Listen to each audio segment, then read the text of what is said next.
Muy buenos días, mis queridos amigos y hermanos que me escuchan nuevamente con ustedes, trayéndoles esta maravillosa lección, esta lección número 3 de este trimestre que hemos comenzado en este nuevo año, uniendo el cielo y la tierra. Y la lección número 3 dice vida y muerte. Y vamos a ver de qué estamos hablando allí. En esta lección seguimos hablando y estudiando acerca de Pablo, y vamos a ver qué es esta vida y muerte. Filipenses 1:21 dice el versículo para memorizar: para mí el vivir es Cristo y el morir es ganancia. Miren ese texto tan maravilloso: para mí el vivir es Cristo y el morir es ganancia. Suele decirse que la muerte es parte de la vida.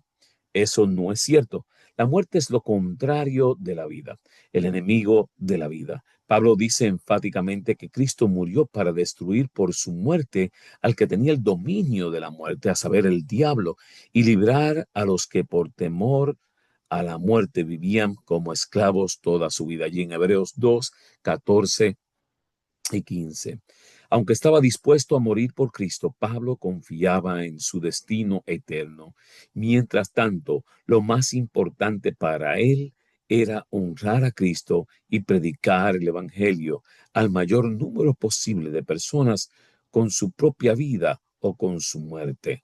Tal vez sea esa una de las razones por las que tenemos tantas epístolas suyas, por medio de las cuales pudo llegar a muchas personas y lugares, incluso a algunos sitios que él mismo nunca visitó. Fíjese que nos dice que la vida es breve, por lo que debemos hacer el mayor impacto posible para el reino de Dios en el lapso de los años que Dios nos concede. Buena parte de ese impacto tiene que ver con que fomentemos la unidad de la fe en Efesios 4:13. Y como veremos a principios de esta semana, este tema fue una de las importantes razones por las que Pablo escribió a los filipenses. Así que vamos a estudiar qué se nos está diciendo en esta lección de esta semana para que podamos comprender un poquito más acerca de ella. Pablo estaba esperando ser juzgado por el despiadado Nerón.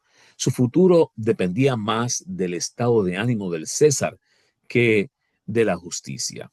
Pero él sabía que su destino no estaba en realidad en las manos de Nerón, sino en las de Dios. Él estaba confiado, mis queridos, en que Dios estaba bajo control, que no importara lo que sucediera, Dios tenía todo en sus manos. Por ello, estaba seguro de que por las oraciones que se hacían por él en las iglesias, sería liberado. No obstante, si su muerte iba a repercutir en un beneficio del Evangelio, como le estaba haciendo su encarcelamiento, estaba dispuesto a dar su vida por Cristo. Yo te pregunto, ¿estás dispuesto a dar tu vida por Cristo? Y fíjense que esta semana vamos a estar estudiando varios puntos diferentes. Vivir para Cristo o morir para Cristo. Y en ese vivir o morir para Cristo, Cristo exaltado en Pablo. Vamos a estudiar Filipenses, allí 1:10, 20 y 25 al 26. Vivir o morir por Cristo en Filipenses 1:21 o 22. La dicotomía de Pablo, Filipenses 1:23 y 24. ¿Qué significa vivir para Cristo? Comportarse como dignos del Evangelio en Filipenses 1:27 y combatir unánimes por el Evangelio, Filipenses 1:27 al 30. Y esto lo vamos a estudiar y vamos a analizar un poquitito cada uno de estos puntos. Vivir para Cristo o morir para Cristo. Vamos a ver. Cristo exaltado en Pablo.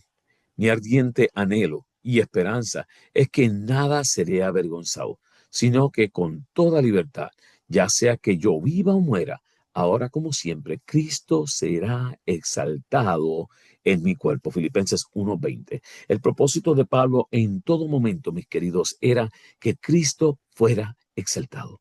Pablo nunca buscó que fuera él elevado a ningún nivel. Así que, mis queridos, si estás en la iglesia y participas en algo en la iglesia y estás haciendo una obra para Dios, sobre toda cosa, recuerda que quien quiere que sea exaltado es Cristo. Pablo se gozaba en los sufrimientos que padecía, que no eran pocos, allí en Colosenses 1:24 y 2 Corintios 11:23 al 27. Por supuesto, no se gozaba en el sufrimiento en sí, sino en las causas por las cuales sufría penalidades, una de las cuales era el beneficio que aportaba a la iglesia de Cristo. En Colosenses 1:24, la segunda parte del texto, y segunda de Corintios 11:28. Al imitar a Jesús en su sufrimiento e incluso en su muerte, Cristo era exaltado en Pablo. Allí nos vuelve, nos recalca ese Filipenses 1:20. En su carta a los Filipenses, Pablo deja en claro que por el momento no esperaba exaltar a Jesús con su muerte, sino que esperaba, gracias a las oraciones de la iglesia y la obra del Espíritu Santo, ser liberado y seguir sirviendo a Cristo con su vida. En Filipenses 1:19 y 25 al 26. Y a causa del mal que imperaba en nuestro mundo, vivir a causa de ese mal que impera actualmente en nuestro mundo, vivir como Cristo vivió implica en muchas ocasiones, mis queridos, sufrir como Cristo sufrió. Y en algunos casos morir como Cristo murió en segunda de Timoteo 1:12. Así que, mis queridos, Cristo exaltado en Pablo, y que Cristo tiene que ser exaltado en nuestras vidas, tenemos que sufrir. Y vamos a sufrir en algunos casos, pudiéramos hasta morir, siempre y cuando sea para exaltar a Cristo. Toda gloria y toda honra sea nuestro Dios. ¿Estás listo para poder tú participar de ello? Vivir o morir por Cristo. Vamos a ver acá qué nos dice, porque para mí el vivir es Cristo y el morir es ganancia. Filipenses 1:21. Para mí el vivir es Cristo. Me encanta este texto porque cada uno de nosotros deberíamos hacer de Cristo nuestra manera de vivir. Y no solamente vivir, sino que si llegara al punto en que tuviéramos que morir, estar seguros de que hemos ganado en todo a Satanás y hemos obtenido la victoria. La raíz de todo sufrimiento se encuentra en la batalla cósmica que se libera hoy entre el bien y el mal, entre Cristo y Satanás. Esta es una guerra espiritual que debe ser liberada con armas espirituales. Los seguidores del enemigo usan armas ilícitas para los cristianos, mentiras, críticas, presión grupal. Todas estas cosas las hace el enemigo para hacerte caer. Pero nosotros usamos armas como la verdad y la justicia en 2 de Corintios 6:4-7, armas poderosas para la destrucción de fortalezas en 2 de Corintios 10:3-5. Pero ¿qué ocurre cuando en la batalla el resultado es la muerte del justo? Según Pablo, esto redunda en una ganancia para nosotros. Si se llega a dar esta gran batalla que se está dando, se estamos tratando de librar la batalla cósmica, y en esta batalla murieres, pudiere redundar en una gran ganancia para ti, mi querido amigo oyente, y para mí. Para los que somos fieles a Cristo, la muerte nos sitúa fuera del alcance del enemigo y nos alivia de toda aflicción. Pedro 14:32 e Isaías 57:1. Mis queridos, por eso el texto es claro, porque para mí el vivir es Cristo y el morir es ganancia. Pudiéramos obtener victoria si es que llegáramos a morir y somos fieles a Cristo por esa razón. La dicotomía de Pablo. Me siento presionado por dos posibilidades. Deseo partir y estar con Cristo, que es muchísimo mejor. Pero por vuestro bien es preferible que yo permanezca en este mundo. Filipenses 1:23-24. Y me gustó esta lección, me gustó la enseñanza de ella. Aunque él no podía tomar la decisión, Pablo se debate entre dos posibilidades. ¿Ok? Y estas dos posibilidades eran partir o permanecer. Partir para estar con Cristo, permanecer para beneficiar a la iglesia. Y mis queridos, cuando tú oyes este texto, si no entiendes bien la palabra de Dios, Eclesiastés 9:5 y Salmo 6:5, pudieras confundirte porque dice al partir, y cuando dice partir, dice que al tomar ese contexto, ese texto de forma aislada, podemos deducir que Pablo enseña que nada más morir ascendemos al cielo para estar con Jesús,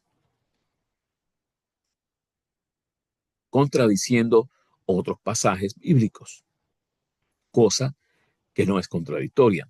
En la misma carta a los filipenses dice que para estar plenamente con Cristo, debe esperar al momento de la resurrección en Filipenses 3, 8 al 11. En otra ocasión, Pablo compara el cuerpo con una tienda de campaña que se deshace. Cuando están las tiendas de campaña, una carpa, lo que fuera, que se quita, murió para ser revestida de inmortalidad. Ese es el cuerpo, segunda de Corintios 5, 1 al 4. Sin embargo, él aclara que este revestimiento se produce en la segunda venida y no en el momento de la muerte. Así es que, mis queridos, no hay duda, dicotomía de Pablo, mis queridos, tenía un deseo, dos deseos, y sin embargo también anhelaba poder beneficiar a la iglesia, poder seguir compartiendo, poder seguir llevando palabra de vida. ¿Qué significa vivir para Cristo? Y esto lo vamos a ver. ¿Qué significa vivir para Cristo? Comportarse como dignos del Evangelio. Miren esto, solamente que os comportéis como es digno del Evangelio de Cristo. Me encanta esto. Filipenses 1:27, la expresión que os comportéis es la traducción de la palabra griega politeumai, que significa vivir como ciudadanos. Pablo insta a los filipenses y a todos nosotros a comportarse de una forma digna de la ciudadanía de Cristo, del cielo, perdón. Filipenses 3:20. Y en el Sermón del Monte Jesús nos enseñó cómo debemos o deben vivir los ciudadanos del cielo. Miren, pobres en espíritus, los mansos, hambrientos y sedientos de justicia, misericordiosos, puros de corazón, pacificadores, dispuestos a poner la otra mejilla, amar a los enemigos, bendecir a los que nos maldicen, hacer bien a quien nos odia, ser amoroso y generoso, ser misericordioso y humilde, etcétera. Se resume así: que hagáis justicia, que seas fiel y leal y que obedezca humildemente a tu Dios. Miqueas 6:8. Recuerden ese texto sumamente importante, que es lo que demanda a Dios de ti: que hagas justicia, que seas fiel, que seas leal, que obedezca humildemente, ¿verdad? Pablo usa este consejo como introducción a un tema que le preocupaba: la unidad en la iglesia. Él sabía que la desunión proviene a menudo del orgullo y de un comportamiento inadecuado del uno hacia el otro. Por ello, nos insta a comportarnos de una forma digna, comportarse como dignos del Evangelio, viviendo el Evangelio a la luz de la palabra de Dios. Combatir, mis queridos, unánimes por el Evangelio, juntos. Si nos comportamos dignos, también podemos hacerlo combatiendo unidos por el Evangelio. Mire, para que, o sea, que vaya a veros o que esté ausente, oiga de vosotros que estáis firmes en un mismo espíritu, combatiendo unánimes por la fe del Evangelio. Filipenses 1:27 quiere que estemos juntos, quiere que estemos batallando juntos, no nos quiere separados. Podemos obtener la victoria unidos. Ser justos y rectos no nos asegura una vida sin conflictos en Filipenses 1:30. Al contrario, el mismo Job, que fue declarado por Dios varón perfecto y recto, temeroso de Dios y apartado del mal, en Job 1:8, sufrió un terrible conflicto, obra del enemigo. En la guerra en la que estamos inmersos, la unidad juega un papel importante. Pablo nos insta a combatir juntos para defender el Evangelio. Filipenses 1:27. Esta unidad de propósito debe ir unida con la oración y el estudio de la palabra, combatiendo unidos, orando y estudiando. Cuando entremos en conflicto con el mal, no debemos dejarnos intimidar por aquellos que se nos oponen. Recordemos que Satanás es un enemigo vencido, pues Cristo ya ganó la guerra en el cielo. Mis queridos, recibiréis poder. El libro del linaje de White dice: ¿cuántos años hemos estado en el huerto del Señor? ¿De qué provecho hemos sido para el Maestro? ¿Cómo estamos afrontando el ojo escrutador de Dios? ¿Estamos creciendo en reverencia, amor, humildad y confianza en Dios? ¿Albergamos gratitud por todas sus misericordias? ¿Estamos procurando bendecir a los que nos rodean? ¿Manifestamos el Espíritu de Dios en nuestras familias? ¿Estamos enseñando su palabra a nuestros hijos y contándoles las maravillosas obras de Dios? El cristiano debe representar a Jesús tanto por ser bueno como por hacer el bien. Entonces, la fragancia de la vida y la belleza de carácter revelarán que es un hijo de Dios, un heredero del cielo. Y mis queridos, qué bonito es saber que podemos ser hijos de Dios, que podemos estar siendo representantes de acuerdo a cómo vivamos, de acuerdo a cómo nos comportamos, de acuerdo a lo que tú y yo estamos haciendo. De la rueda de tormento, la estaca, el calabozo y de los escondrijos y las cavernas de la tierra, llegaba a sus oídos el grito de triunfo de los mártires. Oía el testimonio de las almas resueltas, quienes, aunque desamparadas, afligidas y atormentadas, padecían sin temor, testificando solemnemente de su fe, diciendo: yo sé en quién he creído. Los que así rindieron su vida por la fe declararon al mundo que aquel en quienes habían confiado era capaz de salvar hasta lo sumo. En los Hechos de los Apóstoles, página 422. Nunca hubo tan gran diversidad de fe en la cristiandad como hoy. Si los dones fueron necesarios para conservar la unidad de la iglesia primitiva, con cuánto mayor motivo lo son para restaurar la unidad hoy. Y que es el propósito de Dios, restaurar la unidad de la iglesia en los posteros días, queda abundantemente probado por las profecías. Se nos asegura que los centinelas verán con sus propios ojos cuando el Señor haga volver a Sión. También que en el tiempo del fin los sabios entenderán. Cuando esto se cumpla, habrá unidad de fe entre todos aquellos a quienes Dios tiene por sabios, porque los que en realidad lo entiendan correctamente necesariamente dependen o deben entender de la misma manera. De estas consideraciones y otras parecidas, es evidente que el estado perfecto de la iglesia, aquí predicho, está todavía en el futuro. Por consiguiente, estos dones no han cumplido todavía su propósito. Así es que, mis queridos, ¿dónde te encuentras tú? Vida y muerte, ¿cómo quieres representar tú a Dios en este mundo? ¿Darías todo por hablar de su palabra, por presentarla, por pasar por sufrimientos, necesidades, problemas, pero poder exaltar a Jesús? Oramos. Amante Padre que habitas en las alturas de los cielos, te damos gracias porque tú nos ayudas a comprender que sea ya sea en la vida o la muerte, debemos buscar la forma de glorificarte y darte a ti toda honra y toda gloria. Así es que te pido que nos ayudes a poder tener fortaleza para poder representarte tal como tú eres y como te mereces, y que podamos testificar de ti y que muchas almas puedan venir a tus pies y que muy pronto podamos ir a morar contigo a la Canaán celestial. Quédate con nosotros. Te lo pedimos en el nombre de tu Hijo amado Jesús. Amén. Mis queridos, como siempre, búsqueme en las siguientes plataformas, entre ellas YouTube. Allí puedes poner mi nombre, Joseph Class, y en Spotify, Podcast, iHeartRadio, Amazon Music, en sus buscadores respectivos. Usted allí busca lección de escuela sabática, comentario, y se puede también suscribir. Te insto a que compartas esta poderosa palabra, que muchos puedan conocer a Jesús simplemente por compartir con ellos. Dios te bendiga, Dios te guarde.